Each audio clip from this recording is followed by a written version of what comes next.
जयतु संस्कृतम, जयतु भारतम, जयतु साहित्यम। प्यारे संस्कृत छात्रों, संस्कृत जिज्ञासुओं एवं साहित्य विषय से स्नेह रखने वाले सभ्य सहृदयों, आज हम साहित्य संप्रदायों में से वक्रोक्ति संप्रदाय पर विचार करने को उपस्थित हैं। जैसा कि आपको ज्ञात है, साहित्य शास्त्र के 6 संप्रदायों में से एक विशिष्ट संप्रदाय है वक्रोक्ति संप्रदाय। इस वक्रोक्ति संप्रदाय के प्रवर्तक हैं आचार्य कुंतक, जिनके ग्रंथ का नाम है वक्रोक्ति जीवितम। ये हम देखें कि आचार्य कुंतक का जो समय है वो आनंदवर्धन और राजशेखर के बाद आता है, और महिम भट्ट, आचार्य महिम भट्ट जो एक विशिष्ट आचार्य हैं, उनसे पहले आता है। ऐसा ऐतिहासिक तथ्यों के विवेचन के उपरांत निर्णयात्मक रूप में सामने आता है। आचार्य राजशेखर 10वीं सदी के पूर्वार्ध में और आचार्य महिम भट्ट 11वीं सदी से थोड़ा पहले ही हैं, यानी 10वीं के उत्तरार्ध में। अब इन दोनों के बीच अगर देखें कि आचार्य राजशेखर के बाद आए और आचार्य महिम भट्ट से पहले आए, तो इसको देखते हुए आचार्य कुंतक का समय जो है वो 10वीं सदी का उत्तरार्ध ही हो सकता है। स्पष्ट परिचय तो आप जानते हैं कि यहाँ किसी भी आचार्य के स्थिति काल के लिए उनके पूर्वार्ध या उनके पूर्व में हुए आचार्य और उनके उत्तर में हुए आचार्यों को देख करके ही उनके समय का निर्धारण हम करते हैं।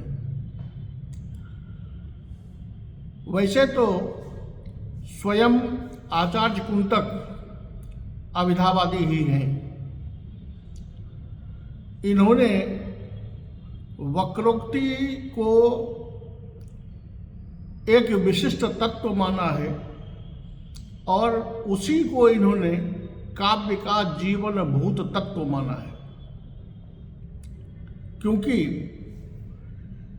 वाचकत्व जो इनका है, ये वाचकत्व के विषय में कहते हैं कि कवि विवक्षित विशेषाभिधानक क्षमत्वमेव वाचक लक्षणम।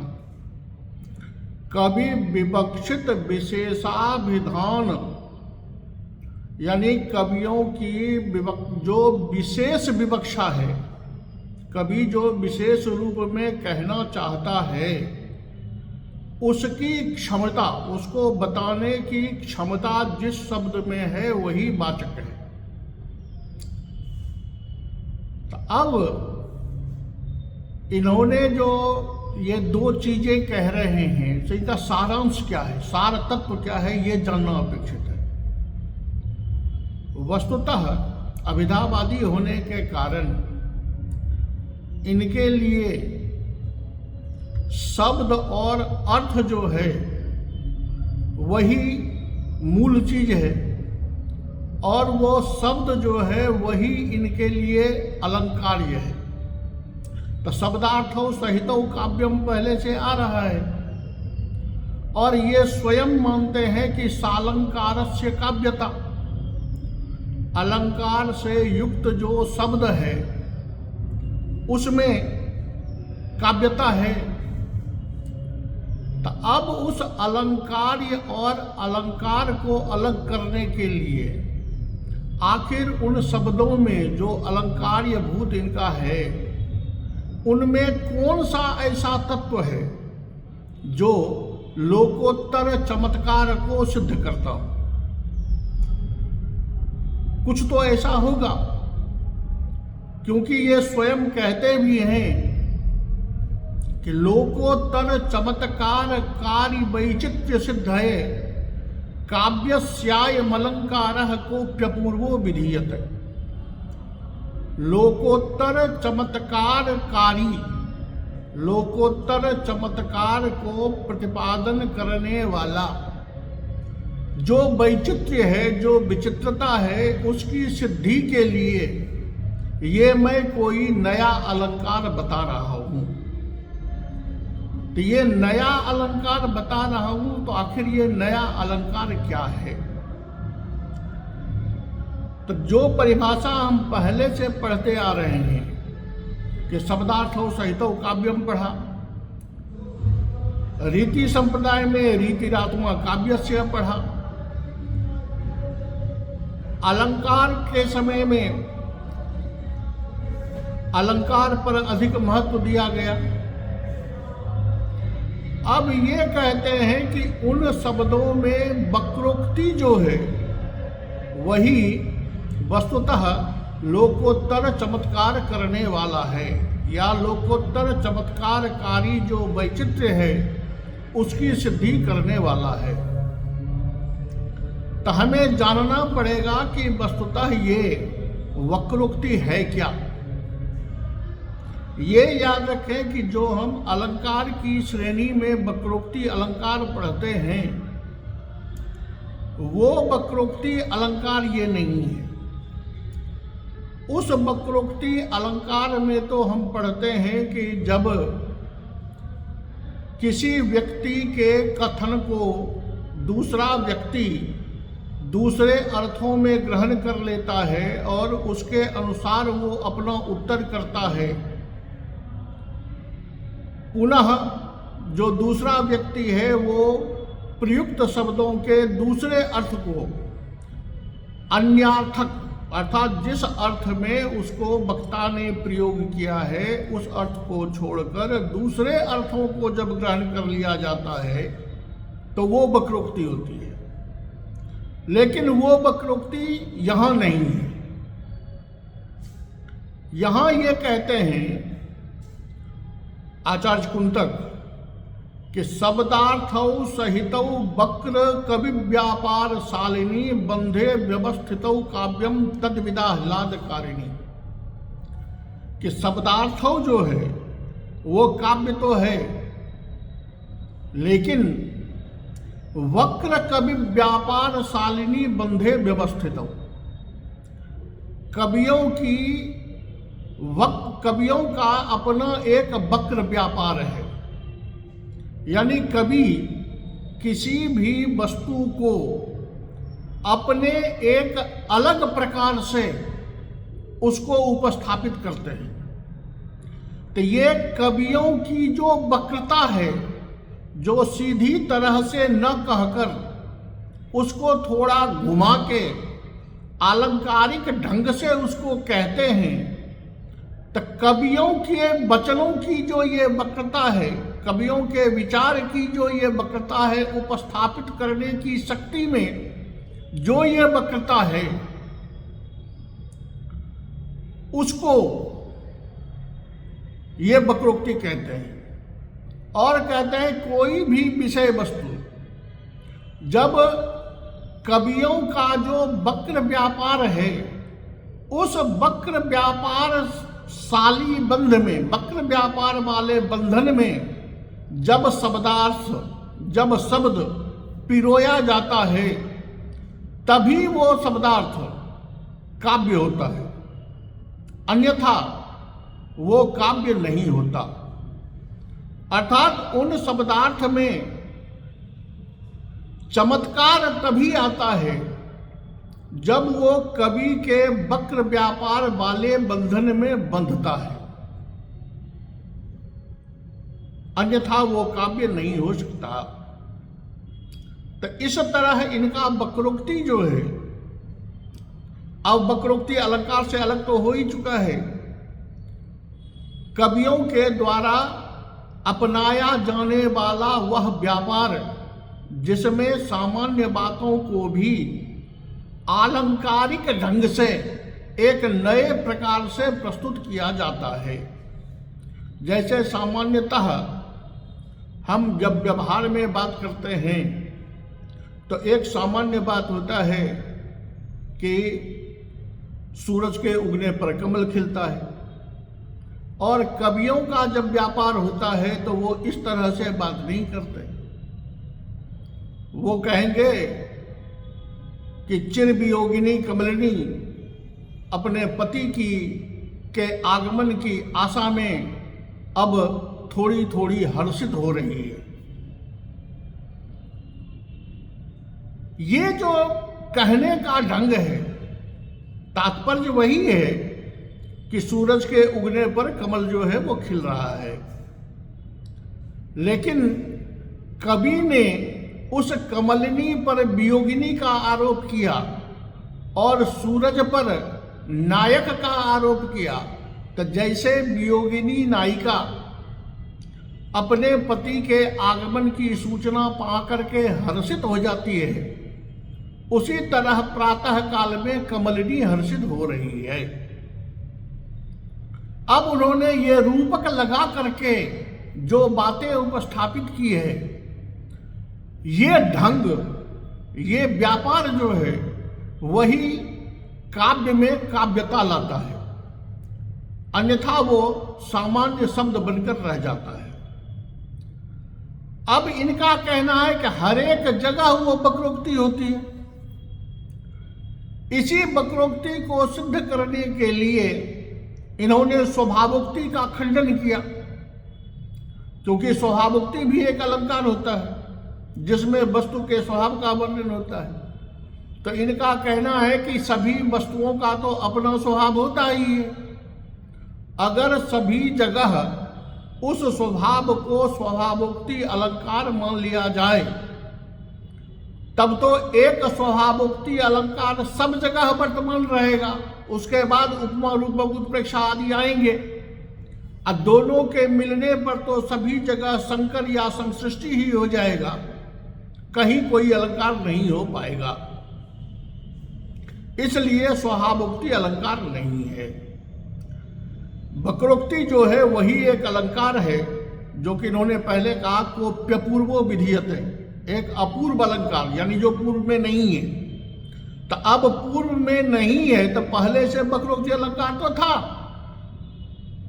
तो फिर अपूर्व कैसे हो गया?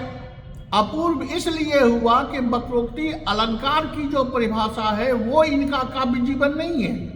इनका काव्य जीवन है कवि के कहने का एक प्रकार विशेष, और जिस कवि को कहने का जैसा प्रकार होता है उसी तरह से वो अपने शब्दों का प्रयोग करते हैं, उसी तरह से वो अपने अर्थों का विनियोजन करते हैं, और वैसा ही चमत्कार उनके सामने उपस्थित होता है।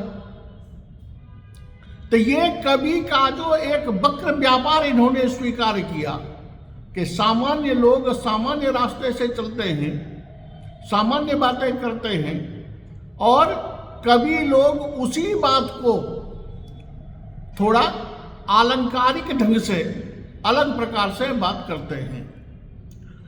इसलिए कवि का जो ये व्यापार है वो इनकी वक्रोक्ति है, और वही वक्रोक्ति काव्य का जीवन होता है, जिसको इन्होंने अपनी भाषा में कहा वैदग्ध्य भंगी भनिति। वैदग्ध्य भंगी भनिति, विदग्धताया भाव वैदग्ध्यम, ये सभी जानते हैं। विदग्ध हम कहते हैं चतुर व्यक्ति को। तो कवि जो होते हैं वो काव्य करने में, काव्य की कला में निपुण तो होते ही हैं। तो चतुराई पूर्वक और भंगिमा पूर्वक, भंगिमा पूर्वक क्या होता है?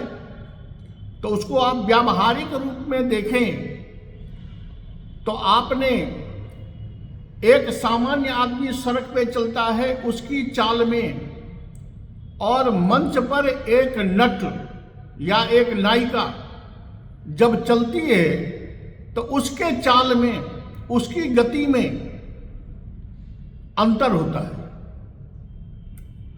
क्योंकि जब वो मंच पर अभिनय कर रहा होता है तो उनकी गति जो होती है, उनका चाल जो होता है, वो भंगिमापूर्ण चाल होता है।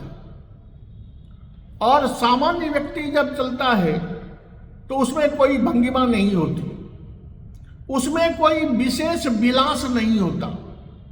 जबकि स्टेज पर जब प्रदर्शित किया जाता है तो उसमें कोई विशेष विलास प्रस्तुत किया जाता है। यही है कि सामान्य जब हम बोलचाल में बात करते हैं तो उसमें कोई विलास वैदग्ध्य नहीं होता, उसको हम घुमा के बात नहीं करते। लेकिन जब कवित्व लेना पड़ता है या जब कवि बात करते हैं तो वो सामान्य से उठकर, सामान्य से हटकर एक नई बकरीमा के साथ बात करते हैं, जिसके लिए वह कवि कवि हो जाता है और सामान्य सामान्य रह जाता है। अगर उतनी बकरीमा वो न लाए तो सहृदयों के हृदय में जो चमत्कार है वो चमत्कार पैर उत्पन्न नहीं होगा।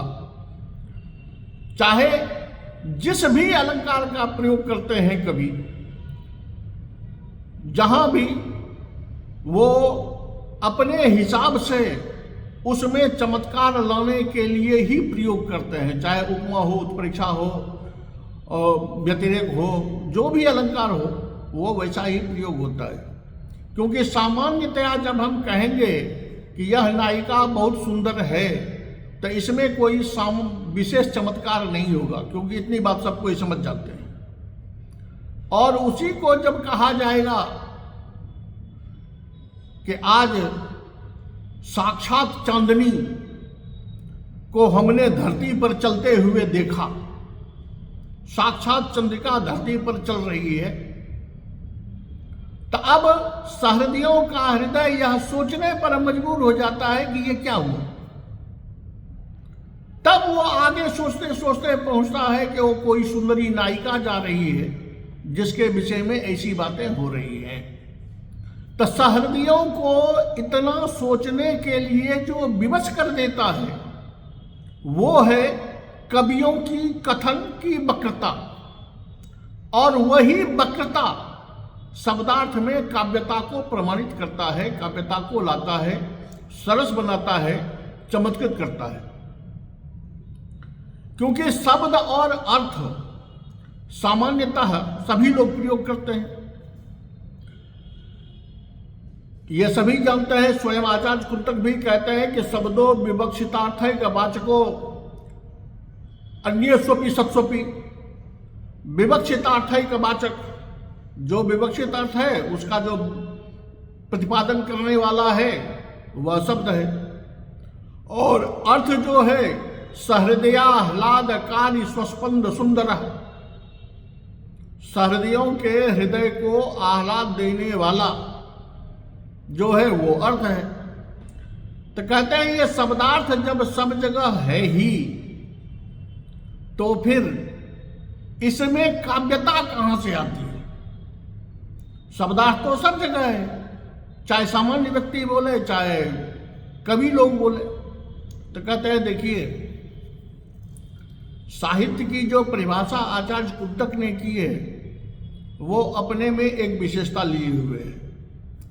वो कहते हैं कि साहित्य मनयोः शोभा सालिताम प्रतिकाप्यसौ अन्यूनातिरिक्तत्व मनोहारिण्यवस्थिते अनयोः शब्दार्थयोः शोभाशालिताम प्रति।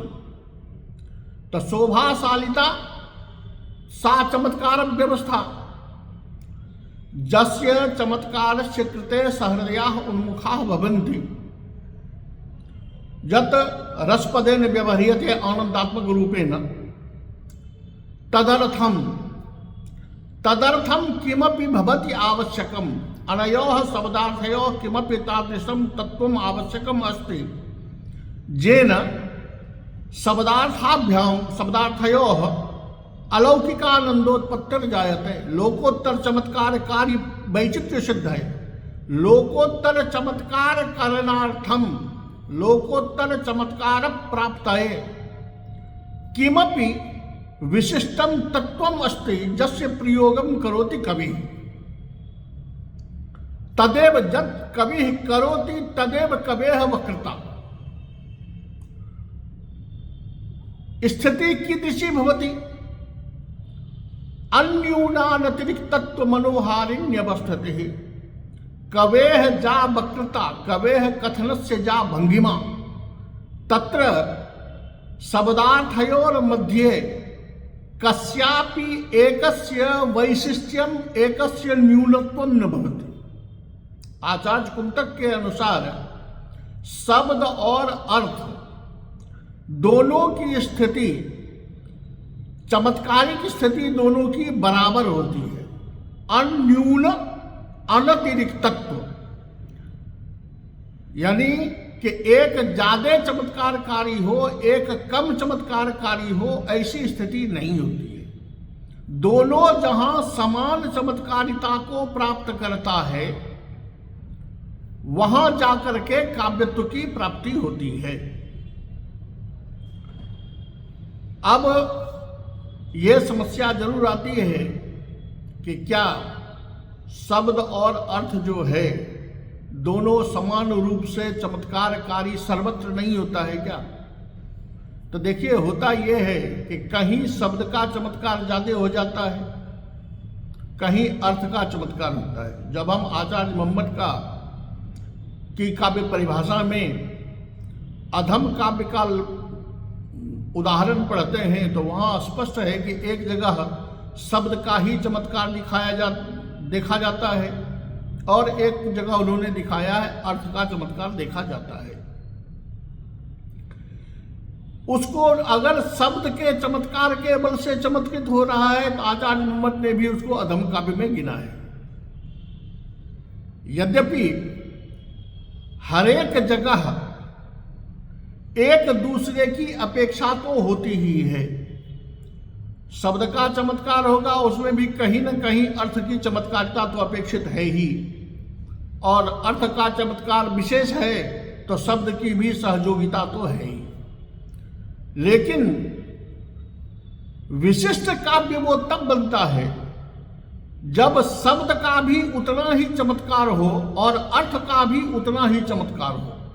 दोनों चमत्कार मिलकर सहृदयों को अपनी ओर आकृष्ट कर ले, सहृदयों के हृदय में एक अलौकिक आनंद उत्पन्न कर दे, तब वो कवि की वक्रता कहलाएगी और उस वक्रता में बंधा हुआ जो कथन होता है वो कथन काव्य बन जाता है। अब इस कथनों को लेकर आचार्य ने 6 प्रकार की वक्रता दिखाई है, जिसमें कहते हैं कि वर्ण विन्यास वक्रत्वम, पद पूर्वार्ध वक्रता, वक्रतायाः परोप्यस्ति प्रकारः प्रत्ययाश्रितः, तदनंतरम वाक्य वक्रता, प्रकरण वक्रता, प्रबंध वक्रता चित्त। अर्थात वर्ण विन्यास वक्रता, पद पूर्वार्ध वक्रता, प्रत्ययाश्रित वक्रता, वाक्य वक्रता, प्रकरण वक्रता और प्रबंध वक्रता, ये 6 बताए। अब यद्यपि सबका विवेचन तो ग्रंथ पढ़ने के बाद आपको मिलेगा, लेकिन ये देख लें कि वर्ण विन्यास की वक्रता क्या होती है। तो ये अनुप्रास अलंकार जो है हमारे, ये वस्तुतः वही वर्ण विन्यास वक्रता है कि सामान्यतया जब हम बोलते हैं तो ऐसे एक ही वर्णों का बार बार प्रयोग हो हमारे वाक्य में, ये जरूरी नहीं है। लेकिन कवि जब प्रयोग करता है तो वो एक जैसे वर्णों को ही एक जगह प्रयोग करते हैं, जिससे क्या होता है, शब्द में एक चमत्कार आ जाता है, सुनने वाला आह्लादित हो जाता है। सरसिज बिनु सर, सर बिनु सरसिज की, सरसिज बिनु सूरे, जौबन बिनु तन, तन बिनु जौबन की, जौबन पिय दूरे। अब सरसिज बिनु सर, सर बिनु सरसिज, यहां सो और रो का बार बार जो एक साथ मिश्रण किया गया है वो चमत्कारी होता है। उसी को सामान्य व्यक्ति कहेगा हाँ कमल से तालाब सुशोभित होता है और तालाब जो है वो कमल से सुशोभित होता है।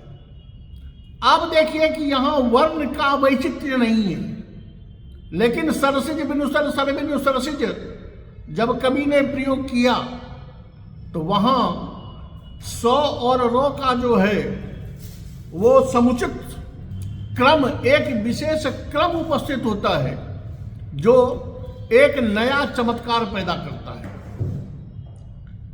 इसी तरह इन्होंने बहुत सारे उदाहरण दिए हुए हैं कि कैसे कैसे वर्ण विन्यास वक्रता आती है। वर्णों को विन्यास करना, वर्णों को एक क्रम से रखना, ये वर्ण विन्यास वक्रता होती है, जो आगे चलकर फिर पद पूर्वार्ध वक्रता करते हैं कि पद में आप जानते हैं कि प्रकृति होती है और प्रत्यय होता है, दो अलग अलग रूप हैं।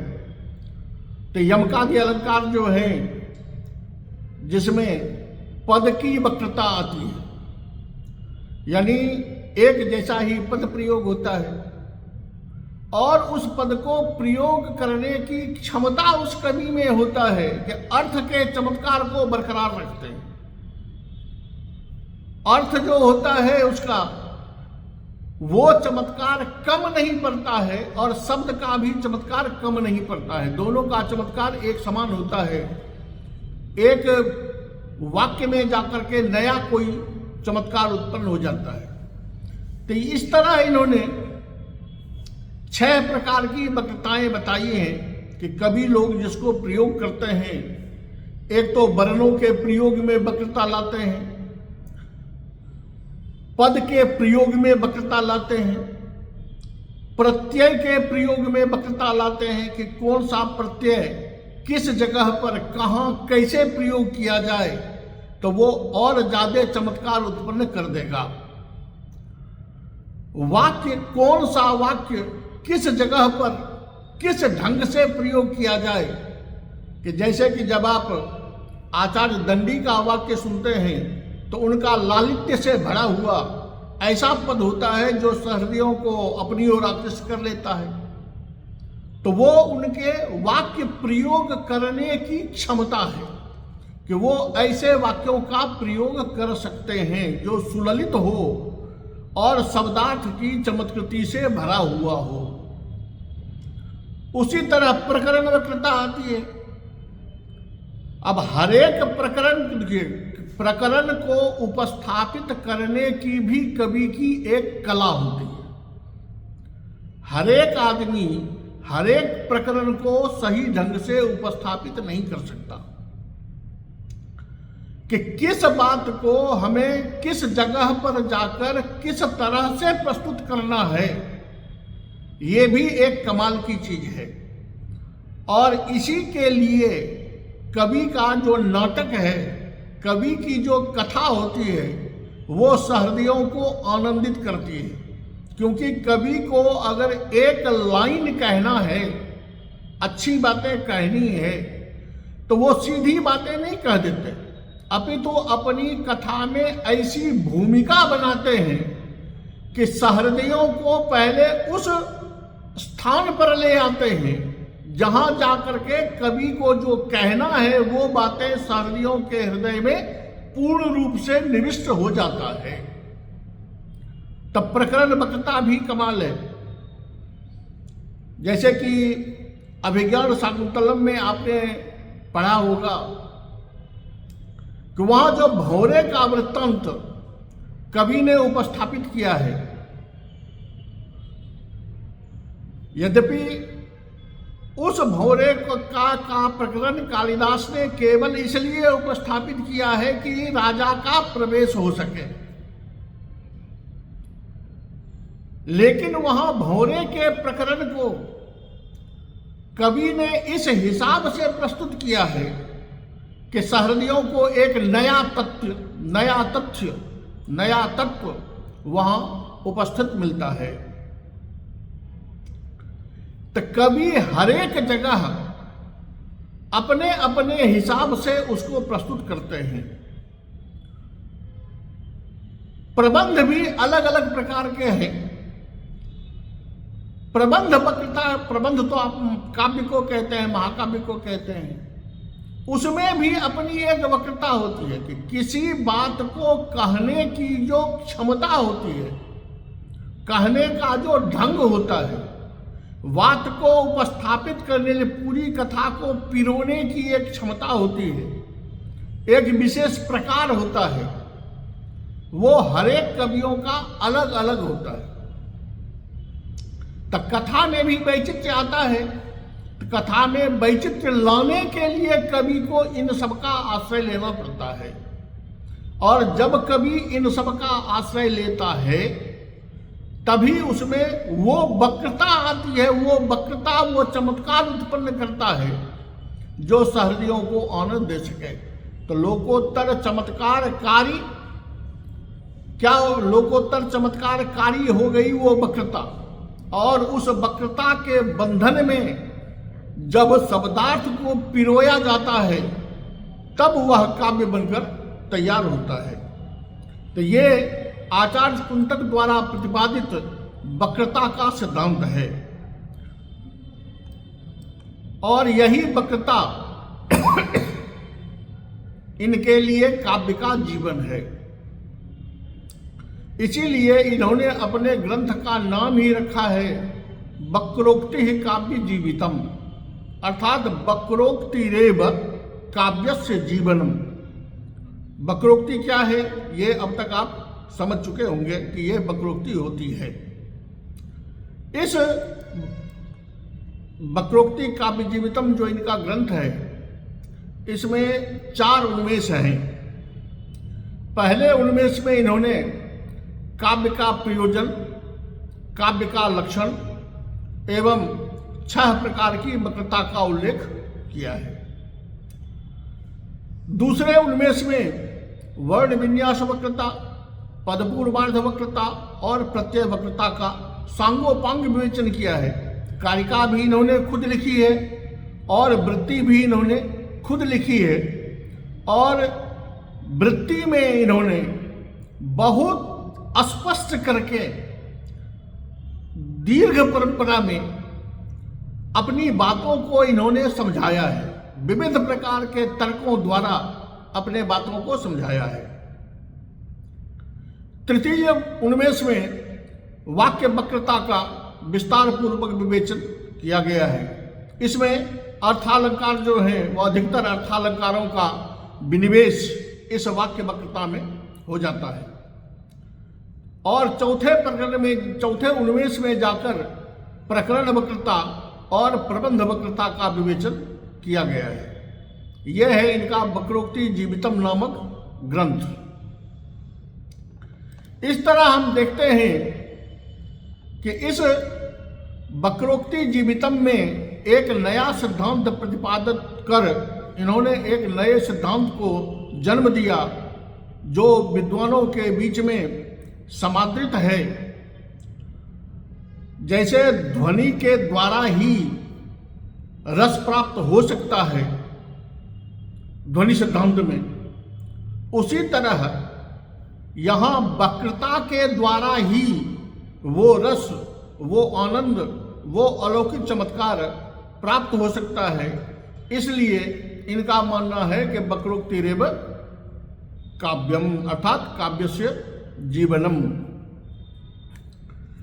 क्योंकि इनके यहाँ तो व्यंग्य का अंतर्भाव भी उसी वाक्य में हो जाता है। ये व्यंग्य अलग से तो मानते नहीं, इसलिए वो कहते हैं कि कवि के हाथ में वो वक्रता है, कवि की वो वक्रता है जिससे वो अलौकिक चमत्कारकारी जो है वो सिद्ध हो जाता है। इसलिए वक्रोक्ति ही काव्य का जीवन है। इन्होंने एक जगह स्पष्ट पंक्ति में कहा है कि दशमादर्थ प्रतीतिकारित्वात् उपचारात् तावपि वाचकावेव एवं द्योत्य व्यंग्य व्यंग्योरर्थयोः प्रत्ययत्व सामान्यादुपचारात् वाच्यत्वमेव, अर्थात उस व्यंग्यार्थ की भी इन्होंने वाच्यता ही स्वीकार की है। स्वाभाविक है कि वो अपने जिस मार्ग के आचार्य हैं उस मार्ग का उन्होंने प्रतिपादन किया है। लेकिन अलौकिक आनंद होता है तो अलौकिक आनंद के लिए कोई कारण ढूंढना होगा। तो इन्होंने एक नया कवि की वक्रता को प्रतिपादित किया और वहीं से ये वक्रोक्ति सिद्धांत साहित्य जगत में सुप्रसिद्ध हुआ। सभी आचार्यों ने इसको स्वीकार किया है, इसलिए यह एक संप्रदाय के रूप में प्रचलित होकर के चल रहा है। अभी हमने आचार्य कुंतक का जो ग्रंथ है वक्रोक्ति जीवितम एवं वक्रोक्ति जीवितम में जो उन्होंने वक्रोक्ति माना है, उस वक्रोक्ति के विषय में साधारणतया संक्षेप रूप में समझने का प्रयास किया कि आखिर ये वक्रोक्ति क्या है। मूलतः इनके वक्रोक्ति में जो नए छात्र पढ़ने के लिए आते हैं या जो नए प्रवेश पाते हैं वो समझें कि एक तो इन्होंने वक्रोक्ति एक नया रूप दिया है। साहित्य की परिभाषा इन्होंने अलग से अच्छे ढंग से की है, जिसमें शब्द और अर्थ के चमत्कार को समान अवस्था में लाया है। मार्गत्रय का विवेचन जो है वो इन्होंने स्पष्टतया किया है और 6 प्रकार की वक्रता का निरूपण इन्होंने अपने वक्रोक्ति जीवितम में किया है। यह है वक्रोक्ति सिद्धांत और वक्रोक्ति सिद्धांत के प्रतिपादक आचार्य कुंतक। धन्यवाद।